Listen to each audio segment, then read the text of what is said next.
High, good morning. আজকে কোনো পাখি আসেনি, কিচিরমিচি ডাকেও নি, আর আমি শুনিও নি। তবে আজকে ওয়েদারটা অনেক সুন্দর ছিল। সকাল সকাল জুয়েলারি বানাতে বসে পড়েছিলাম। এই জুয়েলারিটা আমি আমার সিনিয়র ম্যামের জন্যই করেছি। উনি এরকম জুয়েলারি পরতে অনেক পছন্দ করেন, আর ওনার বার্থডেতেও সেরকমভাবে আমি কিছু দিইনি, তাই ভাবলাম আজকে বানিয়ে দিই, ছুটির দিন।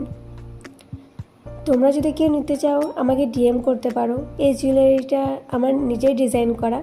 তারপর অডিও স্টোরি শুনতে শুনতে আমি জুয়েলারিটা বানিয়েছি, আর অডিও স্টোরি শুনতে শুনতে আমি জুয়েলারিটা শেষও করেছি। তারপর আমি একটু ঢং করলাম, যতই হোক রবিবার বলে কথা। ক্যাম্পাস থেকে বের হলাম বাজার করতে যাব বলে। তারপর ভিডিওগ্রাফি করতে করতে চলে আসলাম হোস্টেল। আর হোস্টেলের সামনে খুব সুন্দর একটা কৃষ্ণচূড়া ফুলের গাছ আছে, সেটা ছবি বা ভিডিও না করলে হয়। তারপর সন্ধ্যের সময় হাওয়া খেতে খেতে উদ্যানের মাঠে গিয়ে বসেছিলাম, আর আমাদের হোস্টেলটাকে দেখছিলাম। তাই একটা ভিডিও ক্লিপও করে রাখলাম।